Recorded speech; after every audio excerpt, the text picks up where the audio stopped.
Assalamualaikum Pak Ustadz. Waalaikumsalam warahmatullahi wabarakatuh. Amin, alhamdulillah. Assalamualaikum Bang J. Amin. Waalaikumsalam Pak Tun. Amin, alhamdulillah. Para pemirsa dan sahabat beriman dimanapun berada, ada satu perintah Allah, kita disuruh selalu berbuat baik ya. Cuman kadang-kadang kita tuh bingung, apakah yang kita lakukan itu sudah termasuk golongan yang berbuat baik, Pak Ustadz? Berbuat baik itu apakah setiap yang dilakukan oleh manusia atau saya melakukan itu apakah sudah namanya berbuat baik atau harus bagaimana itu sebenarnya berbuat baik, Pak Ustadz? Bismillahirrahmanirrahim. Assalamualaikum warahmatullahi wabarakatuh. Waalaikumsalam warahmatullahi wabarakatuh. Amin ya rabbal alamin. Alhamdulillah. Kalau seorang manusia itu melakukan aktivitas sehari-hari itu berbuat baik. Ya bisa berbuat baik untuk dirinya sendiri, berbuat baik untuk keluarganya kalau dia cari rizki. Berbuat baik yang memang itu menjadi patokan Islam adalah berbuat baik yang dikerjakan dari awal itu dengan basmalah.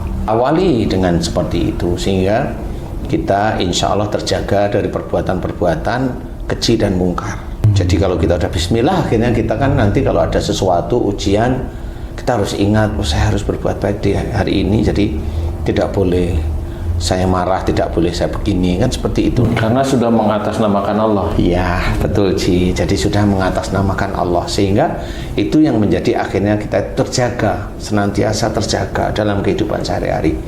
Mau bicara pun sebenarnya juga bisa diawali dengan bismillah. Para pendakwah rata-rata bisa aja pada saat dia mau ini dengan bismillah itu harus benar-benar serius pada saat dia mengucap bismillah sebelum dakwah. Dia harus paham bahwa dakwahnya ini mengajari orang itu untuk memahami tentang agama Islam, tentang syariat agama kita. Kalau dia mengucap bismillah tetapi di dalam ceramahnya, ini ceramah dulu ya, di dalam ceramahnya itu mengejek orang lain, kemudian merasa dirinya hebat daripada orang lain, ini bismillahnya itu rusak. Jadi dia yang sudah mengatasnamakan Allah itu langsung putus di titik itu, berhenti. Dan yang dicatat oleh Allah Ta'ala adalah perbuatan dosa. Jadi berhenti dia langsung berhenti. Istilahnya kalau kaset itu kusut pada waktu itu jeglek. Argo kebaikannya berhenti. Argo kebaikannya berhenti. Argo keburukan yang jalan. Nah, dan itu benar pada saat dia itu melakukan aktivitas dakwah, kemudian lucu, kemudian dakwahnya itu nyerempet ke porno atau menyerempet ke melecehkan tentang akhirat atau menjelekkan satu kelompok tertentu, di titik itu habis. Jadi niat baik dia dakwah hilang langsung. Jadi diganti hanya ngomong biasa. Mungkin berlipat-lipat dari orang awam yang ngomong seperti itu, Ustaz. Iya. Nah, di titik itu kalau dia mengajarkan kesalahan pada saat dakwah, ini direkam oleh jamaahnya dan jamaahnya itu menyebarkan, itu akan menjadi dosa jariah. Dan dosa jariah ini akan diperhitungkan oleh Allah Ta'ala nanti di akhirat. Nah, persoalannya apakah yang berdakwah itu faham bahwa dia itu melakukan kesalahan, itu aja. Kalau dia tidak faham berarti memang dia tidak diberi hidayah oleh Allah Ta'ala. Yang dia cari hanya dunianya. Dunia apa? Viralnya barangkali, lucunya barangkali, omong yang ngejeknya barangkali, itu aja yang dia cari, sehingga dia tidak mendapatkan hidayah untuk memberikan dalil-dalil yang jelas yang bisa dikerjakan oleh jamaah-jamaahnya. Nah, sama berbuat baik itu juga kepada istri, kepada suami, kepada anak, kepada orang tua. Berbuat baik untuk diri kita, ya kita kerjakan sholat 5 waktu dengan tertib, belajar dengan khusyuk. Bagaimana dengan khusyuk? Cobalah dalam membaca bacaan-bacaan sholat, dari mulai takbiratul ihram, sebelumnya bismillah dulu juga sama, kemudian sampai at-tahiyat itu bacalah dengan tartil. Banyaknya nanti dari perbuatan-perbuatan baik itu yang dikerjakan oleh seorang Islam itu nanti berdampak, dicelangkan oleh Allah Ta'ala, Innahum kanu qabla dzalika muhsinin. Artinya apa? Sesungguhnya mereka di dunia selalu berbuat kebaikan. Selalu berbuat kebaikan. Nah, pada saat ini diceritakan oleh Allah Ta'ala, wa fis sama'i rizqukum wa ma tu'adun. Di langit ada jalan rezekimu dan apa yang dijanjikan oleh Allah Ta'ala kepadamu. Nah, pada saat seorang itu melakukan kebaikan terus-menerus karena Allah Ta'ala, nanti Allah itu akan menyampaikan rizki kita itu yang dari langit diturunkan untuk kita. Wujudnya apa? Wallahu a'lam, kita nggak tahu.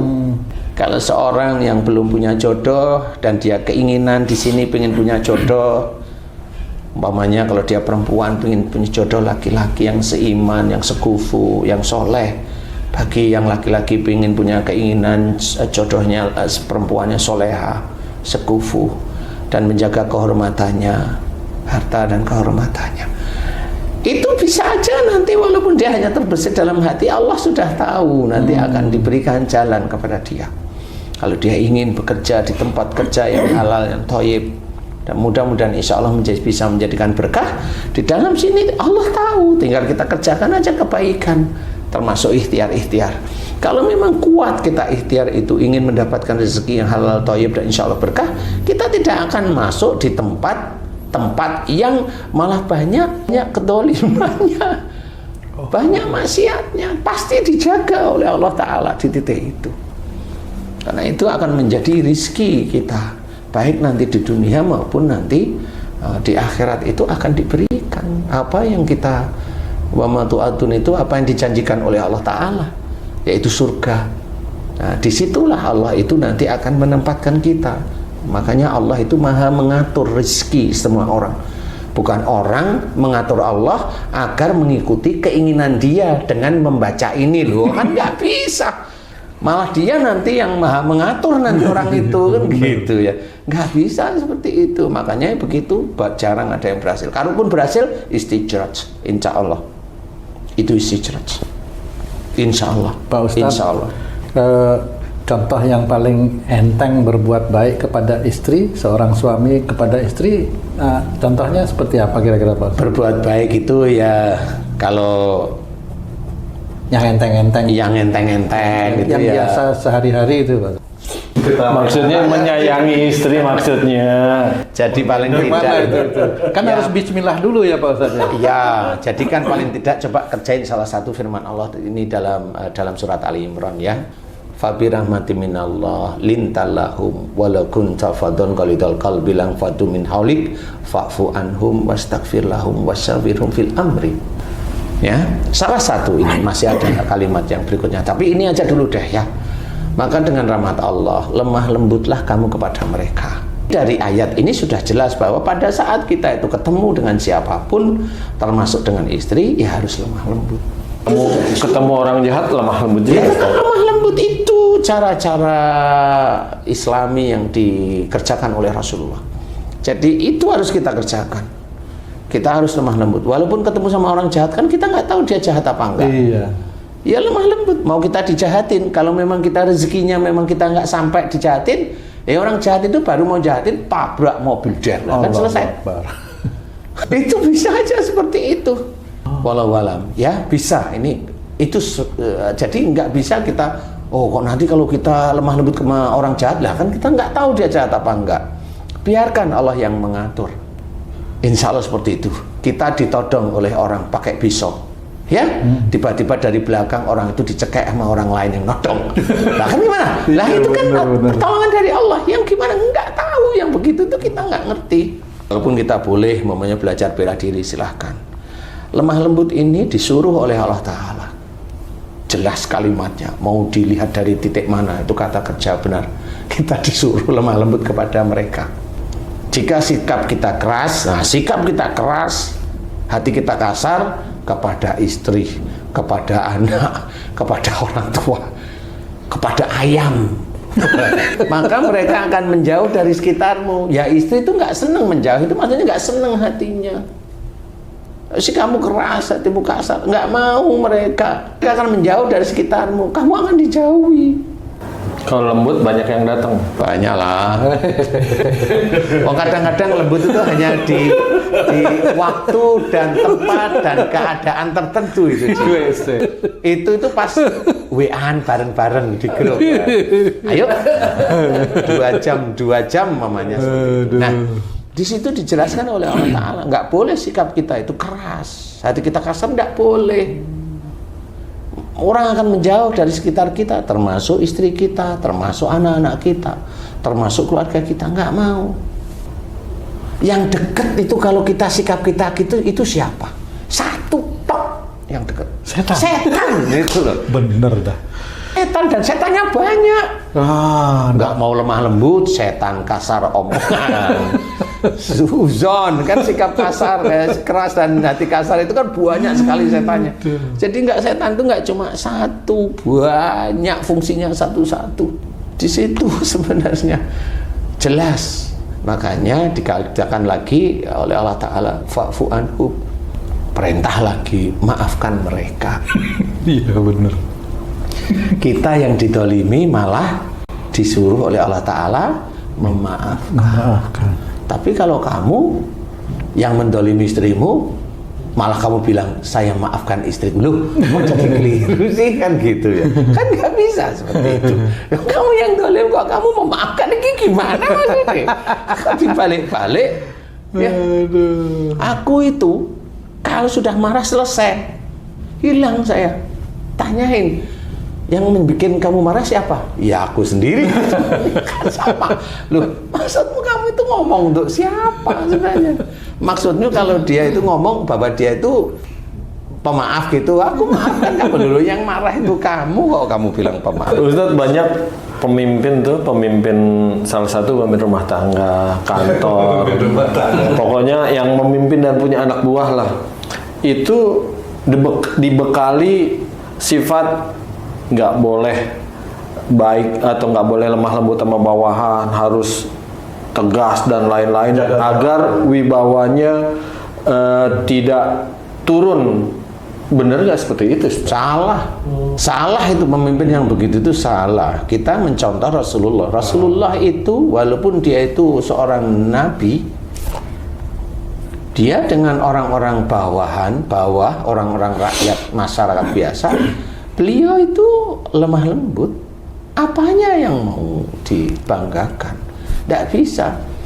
Jabatan pemimpin itu kan di dunia.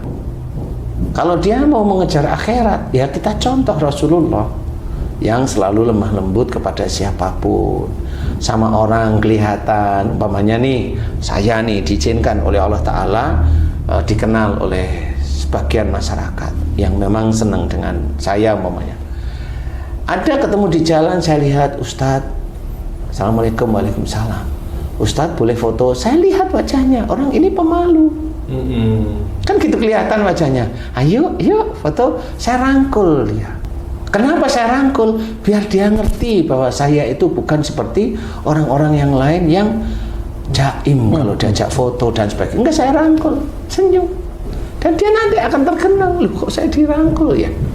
Membesarkan hati. Saya membesarkan hati karena diizinkan oleh Allah Ta'ala, tahu orang ini pemalu, besarkan hatinya lewat itu, seperti itu. Ya, nah kita sebagai seorang Islam harus belajar. Kalaupun kita ditinggikan oleh orang lain, itu Allah aja yang meninggikan dan nggak perlu kita merasa tinggi. Mengucap aja selalu kalau kita dengar kita ditinggikan, walillahil hamd, ucapkan itu. Allah yang maha agung, Allah yang memang harus diagungkan, itu hanya Allah, bukan kita. Jadi kalau kita dengar, kita tahu walillahil hamd, biar kita tidak ada ujub, riya, ingin dipuji dan sebagainya, itu hilang dari situ.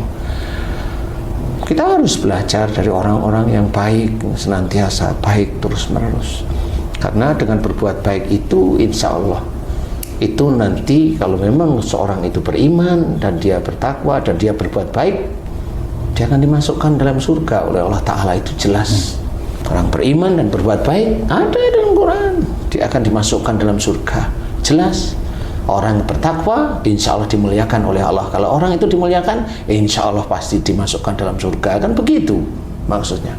Orang bertakwa, takwa itu gimana? Termasuk kita sholat, puasa, berbuat baik, dan banyak hal yang harus kita kerjakan, itu takwa.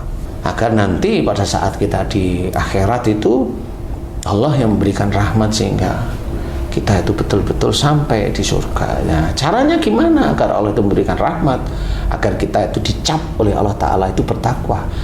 Ya, mengerjakan wajibnya, kemudian kita kerjakan sunnah-sunnahnya semampu kita, kalau yang namanya sunnah. Kemudian berbuat baik kepada siapa? Orang tua. Kan gitu nih, orang tua, istri, anak, saudara-saudara kita, tetap, dan teman-teman yang lain. Jangan cuma berbuat baik pada atasan yang hanya menginginkan amplopan atau bonus dari atasan atau jabatan dari atasan. Lu itu bukan berbuat baik, itu namanya saling menguntungkan. berbuat jahat tapi saling menguntungkan. Rata-rata kan seperti itu. Nah, jangan seperti itu. Baiklah terus menerus karena Allah, berbuat baik terus menerus. Jadi betul-betul kita belajar lemah lembut kepada siapapun, kepada siapapun, kepada siapapun. Orang yang di bawah melihat kita, dilihat orangnya, orang bawahan. Orang bawahan itu kalau ketemu sama orang yang dia tinggikan itu kan seneng, coba dirangkul sambil senyum.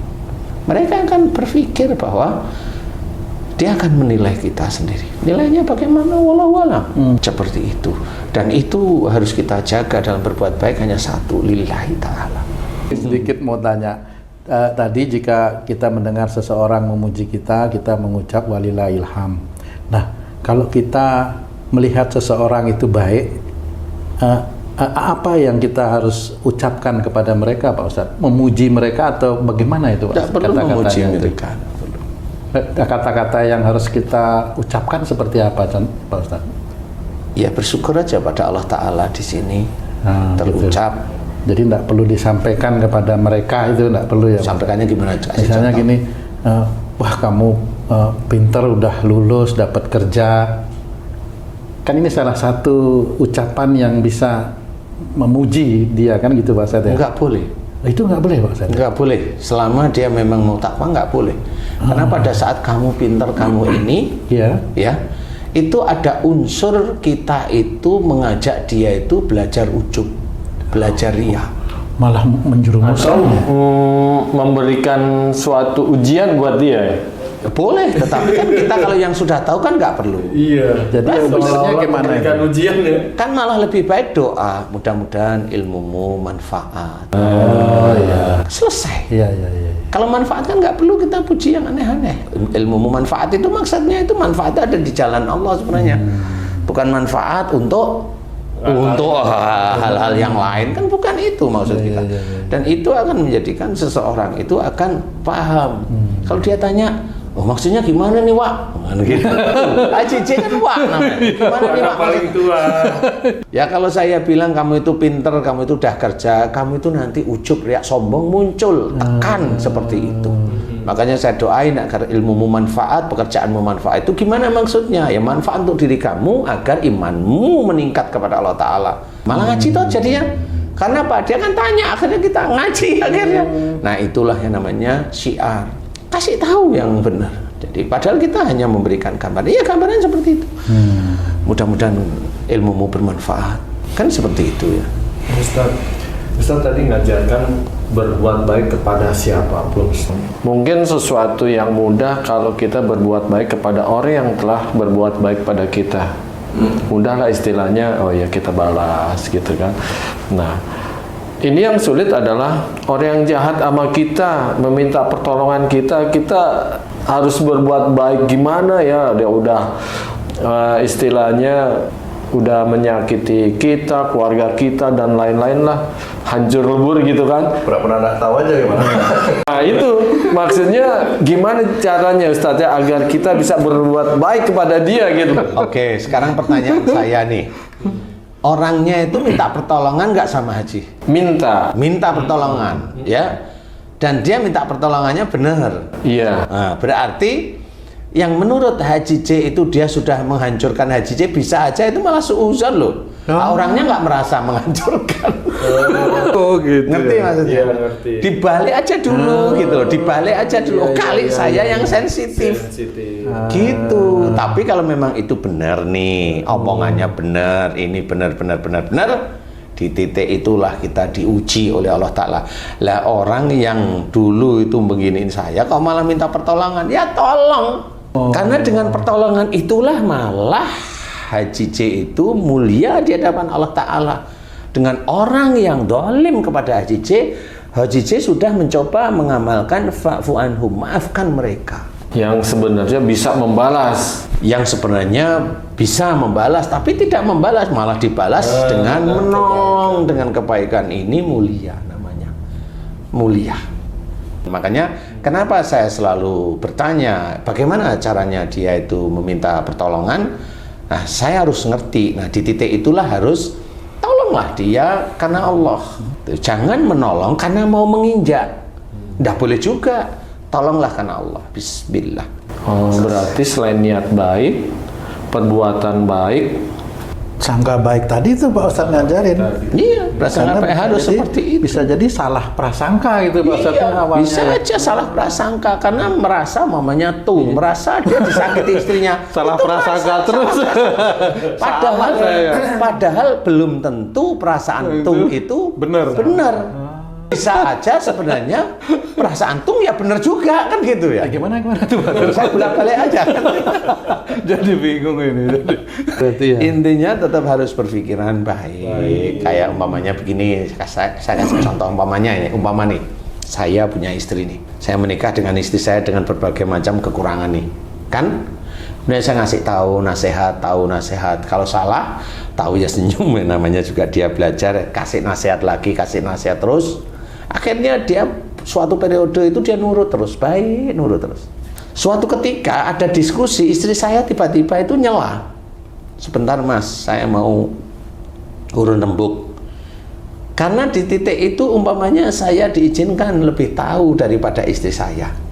Kan saya bisa aja ngekat. Tapi karena saya itu ingin tahu apa yang diomongin ke istri saya dengerin. Nggak taunya diomongin istri saya, oh dia ini, sebenarnya sama aja, cuma ini hanya membelah aja. Cari solusinya itu cara ada penyampaian. Ada dua arah. Arah pertama itu saya, arah kedua istri saya. Yang kalau dirunut itu ketemunya sama. Saya memilih, oke, ini jalanmu yang saya ikutin. Dengan seperti ini kan nggak perlu berprasangka bahwa istri saya ini orang bodoh, kayak orang nggak tahu, kan nggak perlu toh. Dan inilah kita harus berprasangka baik. Nggak taunya pada waktu didengerin ya, sama, atau kan selesai. Ya nggak perlu, udah ini punya saya aja yang harus dituruti. Kan nggak seperti itu, turutin aja. Nggak ada masalah. Menghargai pendapat orang. Ya, Istri kalau ini bukan. Ya, orang lain maksudnya. ya termasuk orang lain juga sama.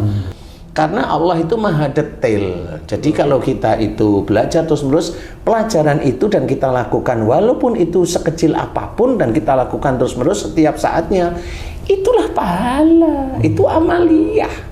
Oh, yang Allah sukai kecil tapi istiqomah. Istiqomah kerjakan, dan itu ada dalam hadis. Allah menyukai amaliyah yang kecil tapi dikerjakan terus-menerus daripada Besar tapi sekali aja. iya. Kan ngerti ya Cici? Itu kerjain terus-menerus. Kerjain aja terus-menerus. Nanti kan lama-lama kita insya Allah kan senantiasa dituntun oleh Allah Ta'ala untuk berbuat baik. Mau mendengarkan nasihat istri itu termasuk berbuat baik bagi suami. Ya sama, itu kan mendengarkan.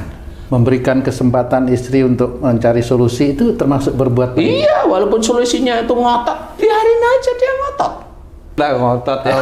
Berbuat baik dengan segala macam ujian. Iya. Tetap itu bukan jerih payah orang itu, tetap Allah yang nuntun. Allah yang nuntun. Disitulah orang tergelincir seolah-olah saya. Iya, itulah akhirnya menjadi seperti dirinya itu Tuhan yang bisa. Bisa menolong. Bisa menolong, bisa ini. Enggak perlu, biasa aja. Abang kita nolong itu harta yang kita kasihin kepada dia, hartanya siapa coba? Rezeki dari Allah Ta'ala. Lalu apa? Melalui saya. Tangan ini milik siapa? Milik Allah. Kan gitu. Jalannya bagaimana? Orang menuntun untuk ke kita itu jalan dari Allah Ta'ala agar kita itu menolong. Kalau persoalan nanti orang itu menipu, biarkan urusan dia dengan Allah Ta'ala. Nah, kan gitu, biarin aja. Yang penting kita itu diuji oleh Allah Ta'ala untuk mengeluarkan sedikit rezeki, titipan dari Allah Ta'ala untuk diberikan kepada dia. Persoalan dia itu mau menjelekkan kita, persoalan dia itu mau begini-begitu, urusan dia sama Allah Ta'ala. Di titik kita diuji oleh orang itu, selesaikan sehingga itu menjadi lulus. Dan nggak taunya setelah lulus di titik itu dia menjelekkan, ada ujian berikutnya. Marah nggak kamu? Ikhlas nggak kamu setelah kamu nolong? Setelah begitu, ingat, saya kan awalnya nolong, senyum. Alhamdulillah, mudah-mudahan saya istiqomah, ikhlas ya Allah. Alhamdulillah. Selesai di titik itu. Nanti diuji oleh Allah Ta'ala hal yang lain. Kan seperti itu. Sulit. Ya, memang kita intinya harus berbuat baik terus-menerus kepada siapa orang di sekitar kita, karena Allah Ta'ala, karena Allah. Jangan berharap duniawi. Sudah, nggak usah berharap dipuji walaupun itu kecil, nggak usah, dah nggak berharap. Bukan terus menjawab di depan orang. Bisa kasih, saya nggak mengharap kamu memuji saya. Yo, jangan seperti itu. Itu sombong namanya. Nggak mengharap itu bukan ngomong. Nggak perlu kita ngomong, tapi intinya kalau dipuji itu nggak suka. Itu intinya seperti, dan Allah tahu mana yang dia benar-benar tidak suka pujian, atau dia malah mau ingin dipuji, atau mau dia sombong bahwa dia tidak ingin sepertinya dipuji, kan gitu. Ya, jadi hati-hati di situ. Ya belajarlah, semuanya belajar ya. Mudah-mudahan ini menjadi manfaat sehingga kebaikan yang kita kerjakan karena Allah itu yang nanti akan menjadi pahala kita nanti di akhirat kelak ya. Insya Allah. Wallahu a'lam. Alhamdulillahirabbil alamin. Alhamdulillah Pak Ustadz, terima kasih banyak penjelasannya.